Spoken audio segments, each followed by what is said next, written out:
As we all know, going for the perfect DEPA for the 32,780th time really makes you wish for a nuclear winter. So why don't we take a step back in time for some more archaic weapons with New Vegas, and the first episode of what I'm tentatively calling a Courier Stash. Today, we're going to be looking at the first weapon in the series, a sawn-off shotgun by the name of the Big Boomer. But before we get too far into it, I want to make a small amendment. Unique weapons in the older Fallout games, namely Fallout 3 and Fallout New Vegas, worked differently than legendary weapons in Fallout 4. In these older games, there were unique named weapons that had special effects or worked a little differently than the base version of the gun, but there were no legendary weapons like, for example, a never-ending shotgun, which would have a bottomless mag. In this game, you'd have something like the weapon we're going to look at today, which would have a unique effect on it, but there'd only ever be one of that in the world. This sawn-off shotgun can be found by appropriating it from Old Lady Gibson at Old Lady Gibson's scrapyard, which is just north of Novat. You can also pickpocket off her body, but I didn't remember that until after what you see. Let's start with the simple stuff.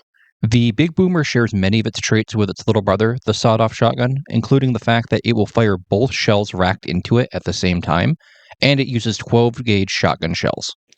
It can also use all of the specialty ammo, such as Dragon's Breath or Pulse rounds, as you can see me using here, which are highly effective against robots. And it has a very high pellet count, even when compared to other shotguns. But then comes the differences between the Big Boomer and the sawn-off shotgun, which are, it actually has a tighter spread, meaning the pellets will hit a smaller cone from where you fire it from. The critical addition is higher, meaning every pellet fired out of the shotgun when a crit lands gets more added damage than a regular shotgun, and it has a slightly higher fire rate. Aesthetically, also on the side of the gun when you're holding it out in third-person mode, it has the words Big Boomer written on the side of the gun as well. As far as unique weapons go, it's rather tame in the fact that it doesn't do too much differently than the base gun, but it can be pretty much considered a straight upgrade, with one caveat. When you're going into certain locations that you have to give up your weapons, a sawn-off shotgun is considered a holdout weapon, while the Big Boomer is not. Whether that be a glitch in the code or something they just never, fixed upon release, we will never know. But just know, you're not sneaking this thing into the casinos if you want a very up-close and personal bit of revenge with Benny. Don't worry, like with any gun in New Vegas, it can be improved with perks and other such things. For example, if you take Shotgun Surgeon, you could ignore up to 10 points of damage threshold per shot, and my personal favorite, and Stay Back, which gives every pellet that connects a 10% chance to apply massive knockback to an enemy, even knocking them down. And in the case of enemies that carry a lot of momentum, well, welcome to the Cazador space program.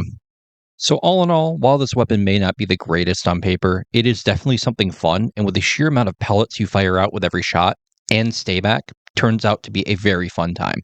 I mean, who doesn't want to just run circles around Caesar's tent, knocking his Praetorians down with every shot as they try to get closer to you? Oh god, they have hands! They have hands! And thank you all so much for stopping by.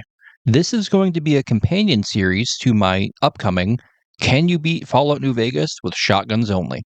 Now, that's a title work in progress. Stop by the Discord if you have any suggestions for that one.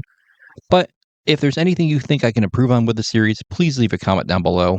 But if nothing else, I'll see you on the Wastelands sometime soon. Catch you later.